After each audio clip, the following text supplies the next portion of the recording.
Did you know most people think they can use anything they want to stop a target arrow? Well, there's some things that you can use and some things you can't. My name is Joe, and we're going to show you some of the things that you can do to build your own or make your own target backing. One of the things that you can do, probably the most cost-effective, is dock foam. Dock foam is simply that. You find them on lakes.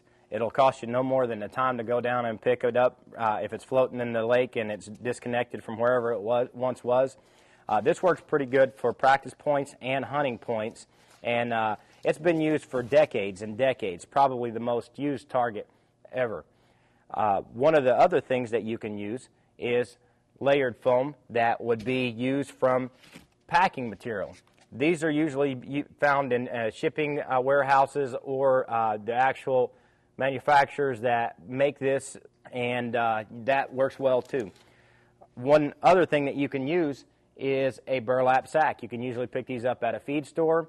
You can stuff them with recycled plastics like your extra food mart bags or whatever materials that you would like. The more dense the plastic is, the better it works. This bag weighs about 40 pounds, and so the more you can get in there, the better it'll be. It's like a big pillow at that point. So they're only made for field points.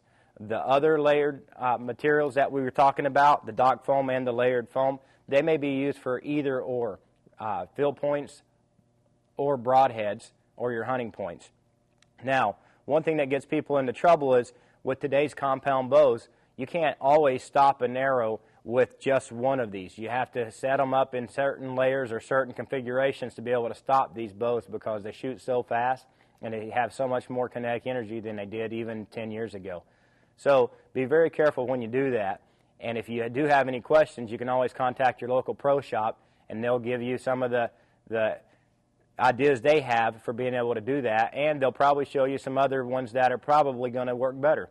And one of the ones that are going to work better are typically manufactured by different companies, and they'll do the same type of job. More dense, more compressed materials inside of it. This one weighs about the same as the larger material, but it's going to last a little bit longer.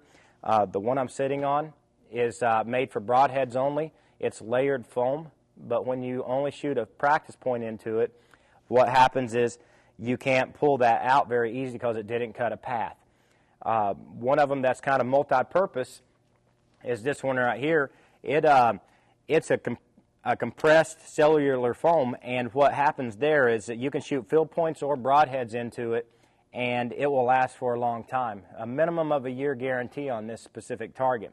And as they get better and they get more dense and they last longer, they typically cost more. Another option is the bells that you see here. These are 240-pound compressed hay bells that have 3 metal bands that hold it together.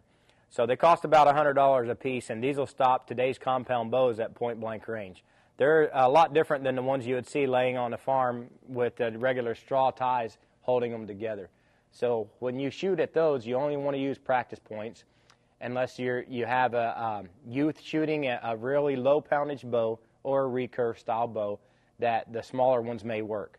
For an adult shooting a compound bow, you typically would want to shoot at something pretty heavy duty, at least consisting of about a 90-pound bell or heavier, and you'd want to have that and test it first. If you're shooting up to the fletches or the feathers on your arrow, you would want to replace that target with something better.